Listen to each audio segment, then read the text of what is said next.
In our headlines on this Tuesday afternoon, September 10th, here in South Korea.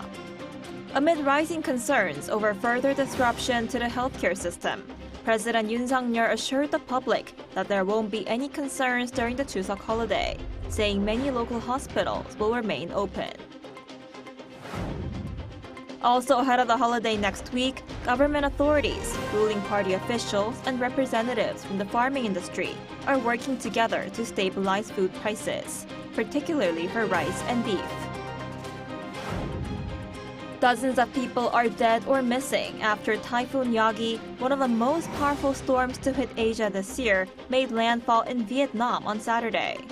Bridges collapsed, highways were flooded, and millions of households were left without electricity. Thanks for joining us on Arirang News. I'm Peunji. We start with President Yoon message on Tuesday, ordering his cabinet to ensure that the public can personally experience the benefits of improved South Korea-Japan relations. This came from a cabinet meeting that followed Yoon's 12th and last summit with Japanese Prime Minister Fumio Kishida late last week. Yoon said all channels between the two governments have been revived since March last year. He also highlighted new bilateral agreements, the pre-entry screening process, and cooperation in protecting overseas nationals in third countries. Also, in terms of the emergency medical system during the Chuseok holiday, Yoon said if patients follow the government's guidance, there won't be any concerns. He noted that many local hospitals would open during the holidays and urged people with light symptoms to visit them instead of emergency rooms. He also said the insurance fees for emergency medical workers have been raised to show appreciation for their work. And ahead of the Chuseok holiday next week, efforts are being made to stabilize the prices of domestically produced rice. Officials from relevant government ministries, the ruling party, and the farming industry announced they're taking 20,000 hectares worth of rice off the market to better control the supply this harvest season. They will also expand financial support for beef producers. In the long term, they'll help install smart cattle stations equipped with technology for efficient production. In other news, following liquidity crisis at e-commerce platforms TMON and We Make Price, the authorities and the ruling party have come up with plans to strengthen measures against harmful trade practices. Our Ishiu reports. Soon, online sellers here making profits through harmful or anti-competitive practices will have to alter their sales tricks. On Monday, officials from relevant government ministries and the ruling People Power Party announced new plans to stop e-commerce platforms from exploiting individual sellers and making sales through unethical practices. Until now, it was common for platforms to beat out competitors by giving preferential promotions for their own products, carrying out tie-in sales, and demanding the lowest possible supply prices from sellers. However, all these prices will likely be banned and the platforms will be fined at a higher rate as the administration and the PPP introduce new changes to current rules. The ruling party members of the National Assembly Legislation Committee will introduce changes to two current laws, the Monopoly Regulation and Fair Trade Act and the Act on Fair Transactions in Large Retail Business. This will make it fundamentally illegal to cheat customers and legally require the platforms to provide swift payments to sellers while also improving their liquidity ratio. The long-anticipated measures follow nationwide market chaos from early July, caused by liquidity issues at platforms TMON and We Make Price.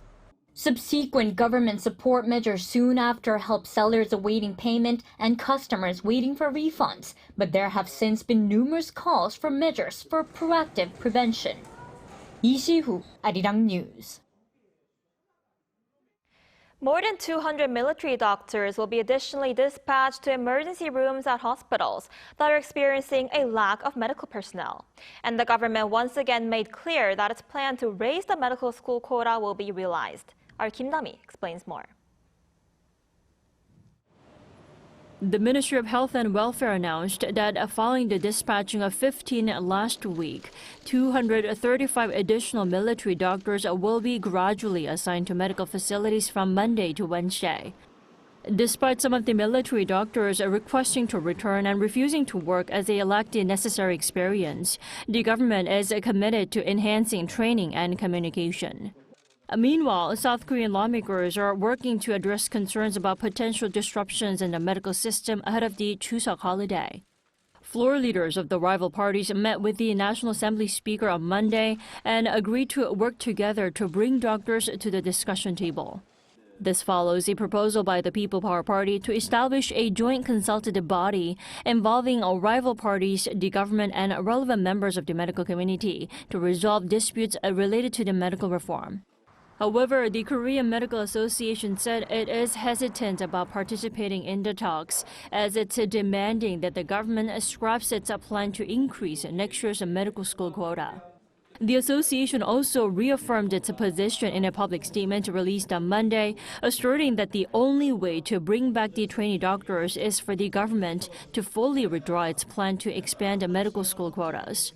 This statement also highlighted the worsening healthcare crisis, noting that without the trainee doctors, not only are emergency rooms overwhelmed, but even the so-called Big Five hospitals are struggling and their remaining staff are exhausted. Amid the ongoing dispute with no clear resolution in sight, the early admissions process for medical schools began Monday, confirming that the government's original plan to increase the med school quota by 2,000 from next year remains unchanged. And with the admission process already underway, the Ministry of Education has stated that reversing the increase would create a considerable confusion, so no changes will be considered. Kim Da-mi, Arirang News. The International REAIM Summit began on Monday, bringing together high-level delegations from around the world for a two-day discussion on responsible use of artificial intelligence in the military domain for peace and security. Our Kim Jung-sil was there. The REAIM Summit, a platform for global discussions on the responsible use of AI in military applications, kicked off on Monday in the South Korean capital.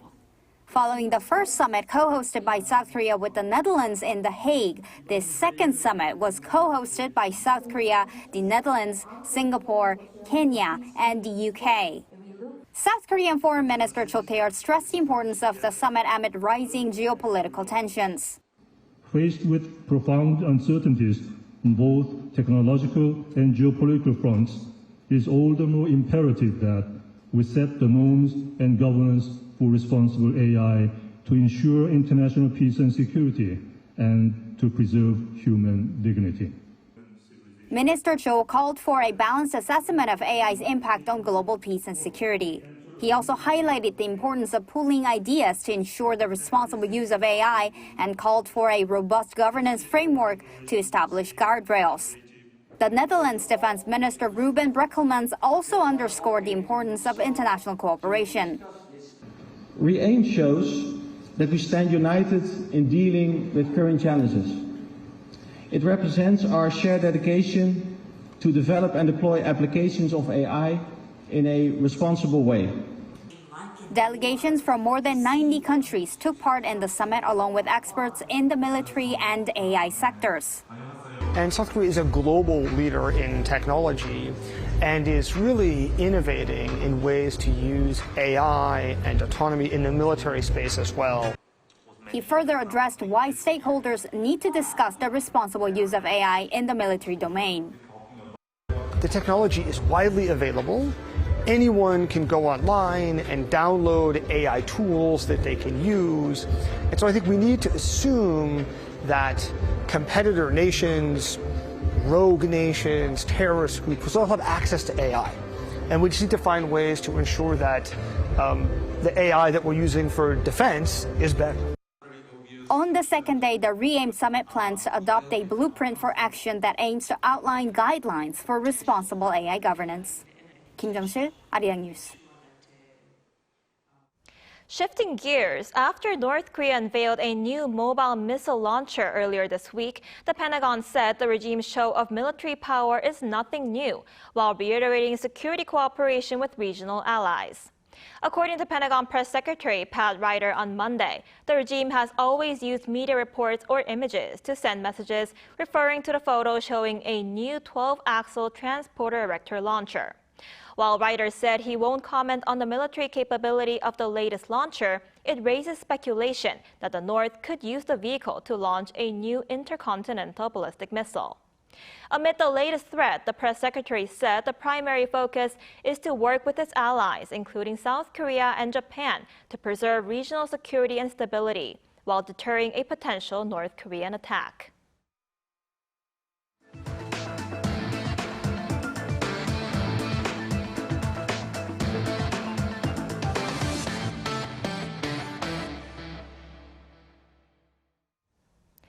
Typhoon Yagi struck Vietnam over the weekend, causing severe flooding that led to the collapse of bridges and the sweeping away of buses. The disaster has claimed at least 49 lives in Vietnam, with many people still missing. Our Yoon has the details. What is said to be the strongest to hit Vietnam in decades, Typhoon Yagi devastated the country over the weekend, sweeping away buses, sinking boats, blowing down thousands of trees, and tearing roofs off buildings. In my entire life, I haven't seen a typhoon with this brutal winds. Very strong. It has knocked down many trees on the streets. I have to temporarily be under the shelter, under the bridge. On Monday, a major bridge in northern Vietnam, the Phong Chau Bridge, collapsed, causing cars to fall into the river below. Over 10 people are still reported missing from the bridge collapse. Deaths from the typhoon have risen to at least 49, and over 20 people are still missing. This is according to the local government as of Monday. Deaths have continued to rise in the aftermath of the typhoon, including from a landslide triggered on Saturday. I've lost everything. There's nothing left. When I look around, people have also lost all they had, just like me. Even though I'm sad, I can talk about it because it's not just me who is suffering. I can only try to recover from this. The typhoon cut power to millions of households and companies and severely damaged infrastructure. The walls of a South Korean LG Electronics factory collapsed in Haiphong, northern Vietnam, causing significant damage but no injuries to employees.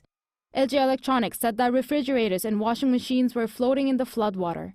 Although Vietnam's meteorological agency downgraded Yagi to a tropical depression on Sunday, it cautioned that there is still a high risk of additional flooding and landslides as the storm moves westwards. Typhoon Yagi, one of the most powerful storms to hit Asia this year, also caused significant destruction in China and the Philippines before reaching Vietnam. Yoon, Arirang News. Over in the U.S., wildfires in the southwest of the country are growing rapidly amid a heat wave that has pushed daytime temperatures up to around 38 degrees Celsius in the region. Californian fire authorities have said that more than 8 billion square meters have been burned across the western U.S. since the fire started on September 5th. The line fire, which started in San Bernardino, east of Los Angeles, is forcing around 5,000 homes to evacuate. About 1,000 firefighters have been deployed, but the fire is only 3% contained. California has declared a state of emergency in the area and is sending various resources to minimize the damage. U.S. presidential candidates Kamala Harris and Donald Trump will face off in their first televised debate on Tuesday local time. With the two candidates neck and neck in recent polls, the debate is expected to help swing voters make their decisions. Our Lee Seung-jae reports. The televised debate between U.S. President Joe Biden and former President Donald Trump was the catalyst for the incumbent dropping out of the race. That led to Vice President Kamala Harris running as the new Democratic Party candidate. And another showdown is set to take place on Tuesday, as Harris and Trump will meet for their first televised debate. Hosted by ABC and moderated by David Muir and Lindsay Davis, the debate will last for 90 minutes. Taking place in Philadelphia, the two will square off on key issues like the economy, immigration, abortion rights, crime, and foreign policy. With the two candidates neck and neck in recent polls, the televised debate is expected to give a much-needed push to convince swing voters one way or the other. Trump is likely to blame high inflation on the Biden administration and its clean energy expansion policy. Harris is likely to counter by presenting her economic pledges to reduce the burden of inflation on the middle class, while slamming Trump for looking after the rich. The two will also lock horns on immigration issues and abortion rights. And following a recent school shooting, pundits expect gun control might also be brought up, and all eyes are on how Trump will respond given the assassination attempt on the former president.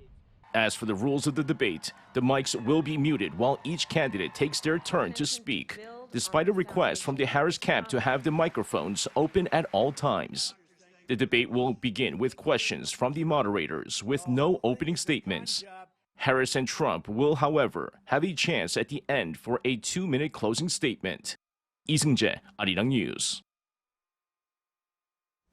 In a world often dominated by sleek, modern architecture, a centuries-old Korean tradition is experiencing a global resurgence.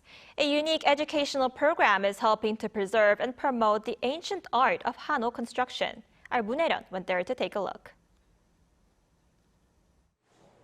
Hundreds of small, carved wooden blocks fill this room, all in various stages of completion. It may not look like much now, but they are the building blocks of Hanok, a style of traditional Korean architecture beginning to gain traction globally, thanks to its unique characteristics that set it apart from Western-style buildings in the modern day. Jeonbuk National University's Gochang campus offers a wide variety of Hanok education programs that range from a hobbyist course to a 4-year undergraduate degree, funded by the Ministry of Land, Infrastructure and Transport in an effort to conserve Hanok culture.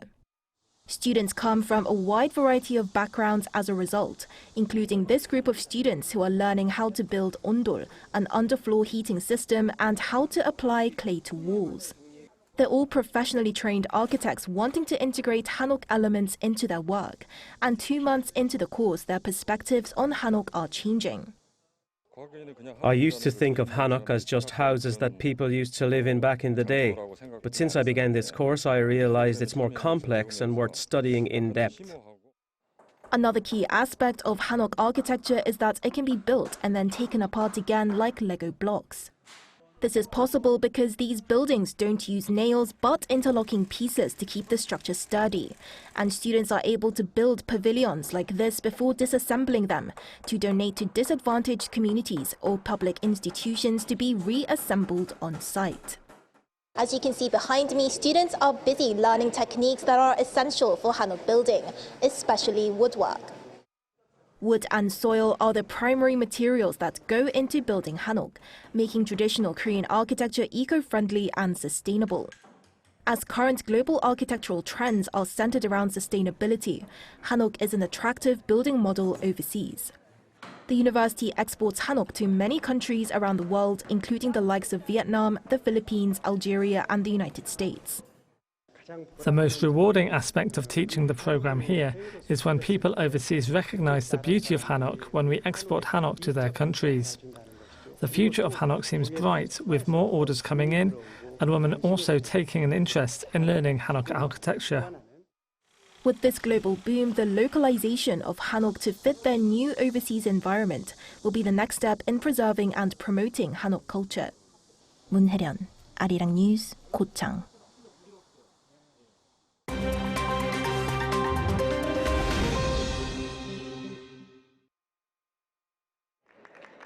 Let's take a look at the latest news in the world now.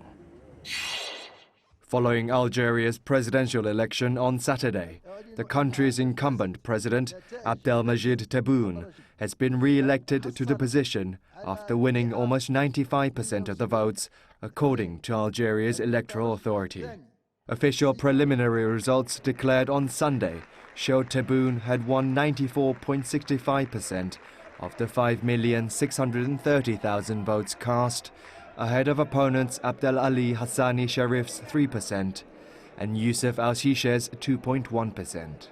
78-year-old Tebboune is backed by Algeria's military and faced only nominal opposition from candidate Sharif, who is a moderate Islamist, and Al-Shishe, a moderate secularist.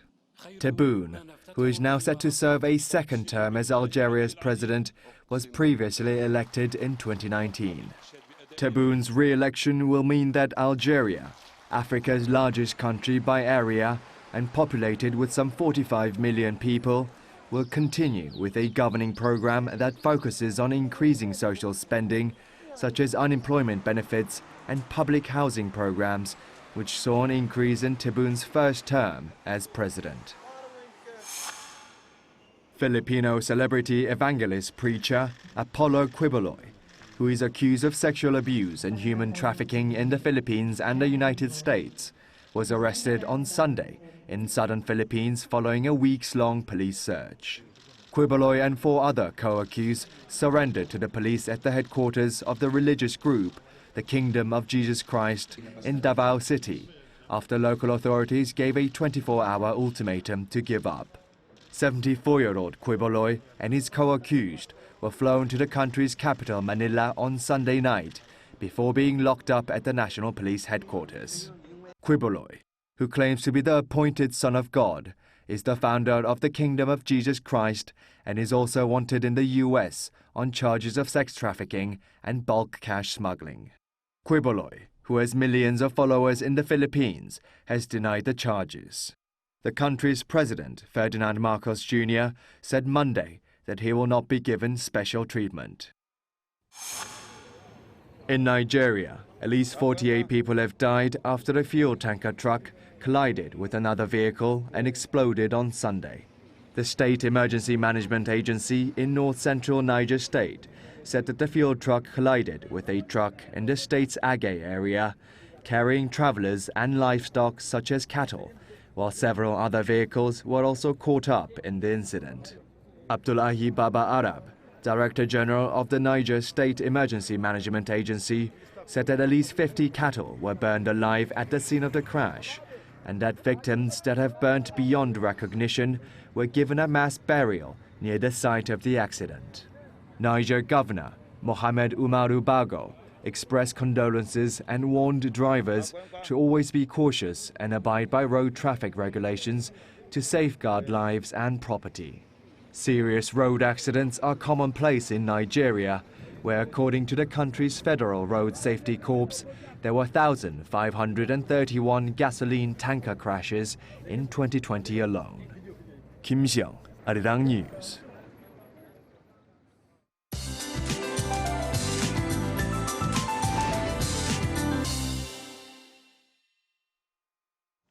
Good afternoon. It feels like the midsummer is coming back to us. Many central parts of Korea saw record-breaking September temperatures yesterday. Here in Seoul, as well as in Daejeon, we saw temperatures above 34 degrees, nearing 35 in Daejeon yesterday under bright sunshine. And it looks like it's going to be as hot as yesterday. Monday's heat brought us a tropical night, with Seoul waking up to the latest tropical night on record this morning. Heat alerts have been upgraded and expanded to more parts of the country. Please stay safe under sizzling heat and blazing sunshine today. Jeju, meanwhile, will see afternoon rain, which will linger into tomorrow with up to 80 millimeters in the forecast. And this afternoon, Seoul and Daegu top out at 34 degrees, Daejeon, Gwangju at 35. It's hard to believe Chuseok is right around the corner with this high heat. Thursday's nationwide rain should bring relief to unusual heat, but it's not going to be as much as we'd like. That's Korea for you, and here's a look at the international weather conditions.